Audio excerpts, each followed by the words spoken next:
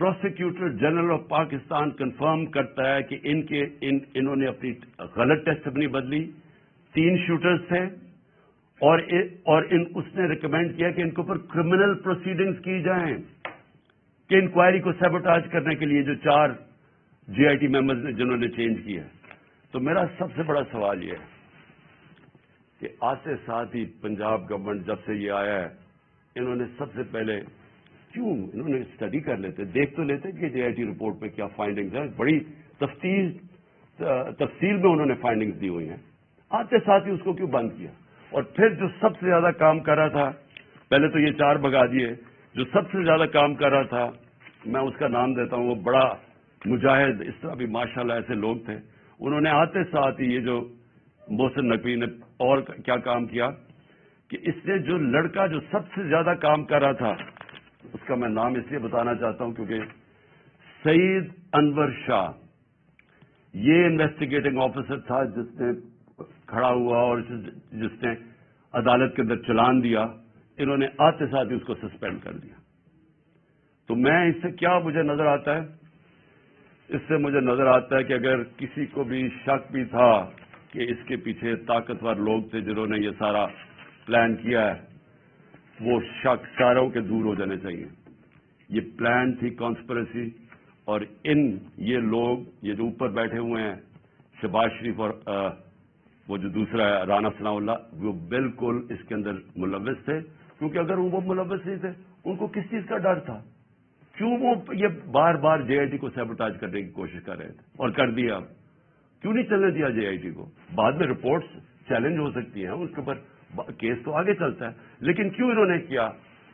کیونکہ ہمارے ملک کی تاریخ ہے، لیاقت علی خان کس نے ان کو قتل کیا ابھی تک کبھی نہیں پتا چلا، بے نظیر بھٹو کوئی پتہ نہیں، ایک دم اس کی جو سین تھا جدھر وہ بیچاری کو شہید کیا گیا، وہ سارا ایک دم کلیئر کر دیا، کس کے انسٹرکشن پہ کیا گیا، کوئی کبھی نہیں پتا چلتا۔ اس لیے یہ جو پورا کور اپ ہو رہا ہے یہ بھی کیونکہ طاقتور لوگ انوالوڈ ہیں، اس لیے کوئی پوری کوشش ہوگی اس کو کور اپ کرنے کے لیے۔ میں آگے اب چلتا ہوں۔ جب جو آئین ہے ہمارا، اور آئین بڑا کلیئر ہے، آئین کا آرٹیکل 105 یہ کہتا ہے کہ جیسے ہی ایک اسمبلی ڈیزالو ہوتی ہے، جیسی اسمبلی ڈیزالو ہوتی ہے تو گورنر 48 گھنٹے کے اندر وہ ایک ڈیٹ دیتا ہے الیکشن کی۔ یہ آئین کے اندر لکھا ہوا ہے، 105 آرٹیکل 105 میں لکھا ہوا ہے۔ نہ کے پی کے گورنر نے ابھی تک ڈیٹ دی ہے، نہ پنجاب کے گورنر نے ڈیٹ دی ہے۔ سوال یہ کیوں نہیں دی؟ ہم نے اپنی گورنمنٹ کیوں گرائی؟ کبھی سوچا کہ کوئی اپنی گورنمنٹ خود چھوڑ دیتا ہے، ڈیزالو کر دیتا ہے؟ کبھی اس ملک کی تاریخ میں ہوا ہے؟ 60% پاکستان جس کے اوپر ہماری گورنمنٹ ہو، ہم خود ہی کہیں کہ جی ٹھیک ہے یہاں ہم اسمبلیز ڈیزالو کرتے ہیں۔ میں نے نیشنل اسمبلی بھی اپریل کے اندر ووٹ آف نو کانفیڈنس سے پہلے میں نے وہ بھی کہا تھا کہ میں ڈیزالو کرتا ہوں، الیکشن کروا دیں۔ تو یہ اس لیے کرتے ہیں، ہم نے اس لیے فیصلہ کیا کہ جب ایک ملک کے اندر سیاسی طور پہ استحکام نہیں ہوتا تو معیشت کے اوپر ڈائریکٹ اس کا امپیکٹ جاتا ہے۔ ہم نے یہ اس لیے اپنی اسمبلیاں ڈیزالو کی کیونکہ ہمیں نظر آ رہا ہے کہ ملک تباہی کی طرف جا رہا ہے، ڈیفالٹ کی طرف جا رہا ہے۔ جس طرح میں پہلے کہہ بیٹھا ہوں کہ کسی طبقے سے پوچھ لیں آج پاکستان میں کہ معیشت کا کیا حال ہے، وہ سارے آپ کو یہی جواب دیں گے برے حالات ہیں، گر رہے نیچے۔ تو ہم نے اس کو اس لیے اپنی گورنمنٹ کی قربانی دی کہ ہم یہ سمجھتے ہیں کہ اگر ہم نے اس ملک کو اٹھانا ہے واپس تو سب سے پہلے صاف اور شفاف الیکشن کی ضرورت ہے۔ صاف اور شفاف الیکشن کا مطلب پولیٹیکل سٹیبلٹی۔ جب لوگوں کو ایک اعتماد ہوگا، بزنس کمیونٹی کو جو باہر بیٹھی ہے، جو اندر بیٹھی ہے، کہ اب 5 سال کے لیے حکومت آ گئی اور پبلک مینڈیٹ کے ساتھ جو بڑے فیصلے کر سکتی ہے، جو ضرورت ہے آج پاکستان کو نکالنے کی اس دلدل میں سے، تو تب ہی ملک اٹھ سکتا ہے۔ ان کے اوپر تو نہ باہر نہ کسی کو اندر اعتماد رہ گیا ہے، تو یہ تو جتنی دیر چلتی جائے گی لوگوں کی تو تباہی ہے اس کے اندر۔ تو اس لیے ہم نے اپنی گورنمنٹ ڈیزالو کی تھی۔ ہمارا سوچ یہ تھی کہ اس کے بعد الیکشنز کی طرف ہم جائیں گے، اور اس لیے قربانی دی تھی۔ ابھی تک لگ یہ رہا ہے، اور یہ جو محسن نقوی کو لے کے آئے ہیں، اب یہ واضح ہو گیا کہ ان کا کوئی موڈ الیکشن کروانے کا نہیں ہے۔ میں پھر اپنی عدلیہ سے پوچھتا ہوں کہ اب ذمہ داری آپ کی ہے۔ آئین کے اندر کوئی گنجائش نہیں ہے، جیسے ہی گورنمنٹ ڈیزالو ہوتی ہے آرٹیکل 105 105 واضح طریقے سے کہتا ہے کہ 90 دن کے اندر آپ نے الیکشن کروانے۔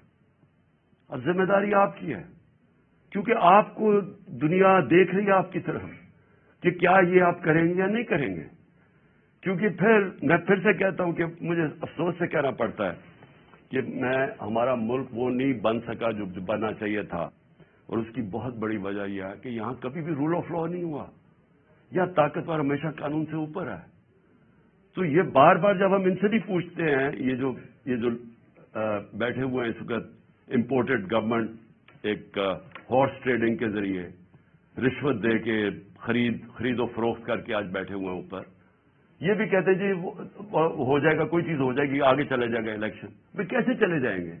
آئین ہے یا نہیں ہے؟ اگر آپ کا ملک کے اندر آئین ہے اور کوئی قانون ہے تو پھر تو یہ آگے جا ہی نہیں سکتا 90 دن سے۔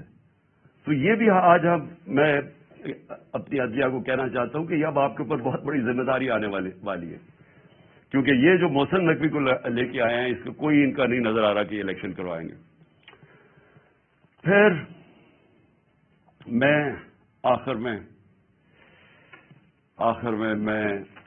اپنی قوم سے بس یہ بات کر کے اپنی بات ختم کرتا ہوں کہ دیکھیں، میں جس طرح شروع کیا تھا کہ اللہ میرے پہ بڑا مہربان رہا ہے، میں اس کا شکر ادا جتنا بھی کروں کم ہے، کہ مجھے تو اس ملک میں جو آپ نے عزت دی وہ کسی کو دی نہیں پہلے، لیکن میں ایک چیز جانتا ہوں کہ میں کسی صورت اگر کسی کا خیال ہے کہ میں ان چوروں کے نیچے مان جاؤں گا ان کی غلامی، میں واضح کر دوں کہ آخری گیند تک لڑوں گا، آخری اپنی سانس تک ان کا مقابلہ کروں گا۔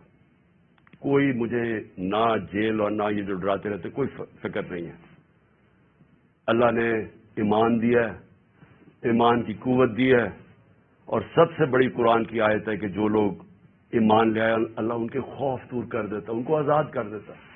میں ایک آزاد انسان ہوں، میں کبھی غلامی کسی کی نہیں مانتا، میں لا الہ الا اللہ میرے دل میں ہے، میں نے اللہ کے سامنے دعویٰ کیا ہوا کہ اللہ تیرے سوا کوئی خدا نہیں ہے، کوئی خوف کے بت کی میں پوجا کرتا نہیں، اور نہ آپ کو کرنی چاہیے، کیونکہ میں ایک مثال دیتا ہوں ہمیشہ لوگوں کو، کیونکہ اسلام کی تاریخ آپ پڑھیں تو جو سب سے دردناک اور تکلیف دہ واقعہ وہ ایک ہی ہے، جس طرح حضرت امام حسین کی شہادت ہوئی۔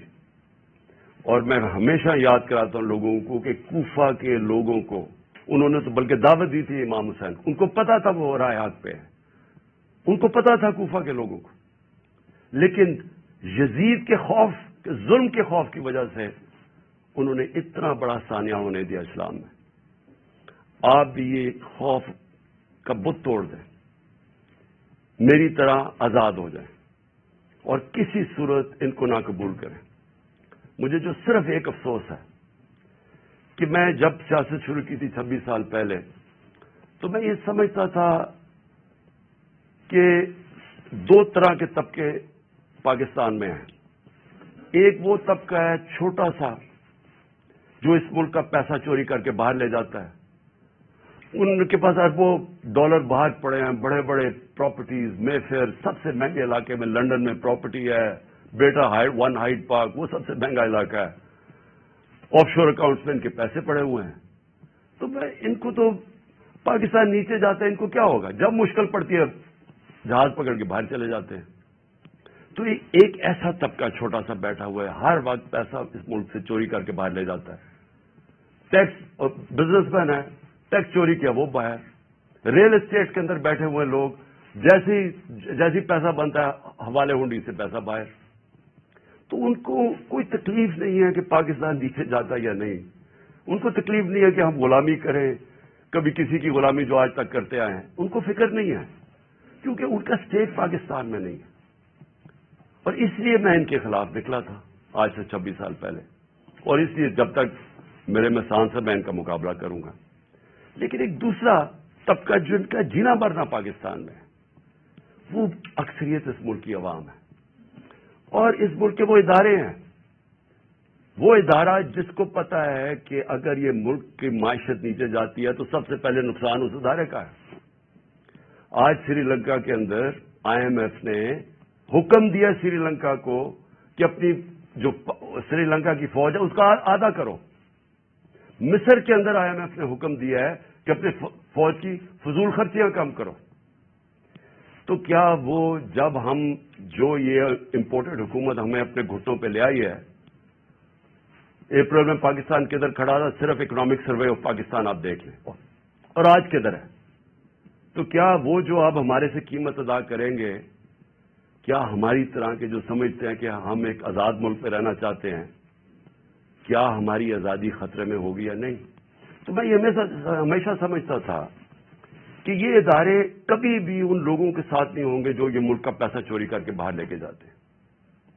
اور مجھے بڑا افسوس سے کہنا پڑتا ہے کہ ہماری حکومت ہٹا کے ان لوگوں کو بیک کیا گیا جو اس ملک کو 30 سال سے لوٹ رہے تھے. چھوڑیں کہ میں کیا کہتا ہوں، صرف انٹرنیشنل میڈیا ان کے متعلق کیا کہتا ہے. آج تو ٹیلی فون ہے، اپنا گوگل کر لیں کہ ان دونوں بڑے خاندانوں کے اوپر انٹرنیشنل میڈیا کیا کہتا ہے. ان کے خلاف ہماری اسٹیبلشمنٹ نے، ہماری ایجنسیز نے کیا کیا چیزیں نکالی ہوئی ہیں ان کی چوری کے اوپر. تو مجھے حیرت یہ ہوئی کہ رجیم چینج کے بعد ان کے ساتھ کیسے کھڑے ہو گئے وہ ادارہ جس کا سب سے زیادہ اسٹیک ہے کہ پاکستان ایک طاقتور ملک بنے. کہ اگر ایک ملک کی معیشت نیچے جاتی ہے تو ہمیں سوویت یونین کی مثال ہے کہ وہ ملک ٹوٹ گیا، تقریباً 3 فوج تھی لیکن ملک ٹوٹ گیا کیونکہ معیشت نیچے چلی گئی. تو ان کے نیچے جو انہوں نے 30 سال سے یہ ملک سے کر رہے ہیں، مجھے ابھی تک نہیں سمجھ آ رہی کہ کیسے وہ ادارے ان کے ساتھ کھڑے ہو گئے. میں آخر میں اپنی ساری قوم کو کہنا چاہتا ہوں کہ اپنی تقدیر اپنے ہاتھ میں لیں. آپ کا مستقبل، آپ کے بچوں کا مستقبل آپ کے ہاتھ میں ہے. آپ یہ اگر ظلم نہ، آپ کے پاس اب 2 راستے آ گئے، ایک تباہی کا راستہ ہے، ایک مشکل راستہ ہے، جدوجہد کا راستہ ہے، لیکن پاکستان کی عظمت کا راستہ ہے. اور مجھے امید ہے کہ آپ سب صحیح فیصلہ کریں گے. پاکستان زندہ باد. چیئرمین پاکستان تحریک انصاف عمران خان میڈیا سے بات کر رہے تھے. ان کا کہنا تھا کہ شفاف الیکشن کرانا الیکشن کمیشن کی ذمہ داری ہے. محسن نقوی کو دیگرہ وزیر اعلیٰ پنجاب کے پر لگایا گیا.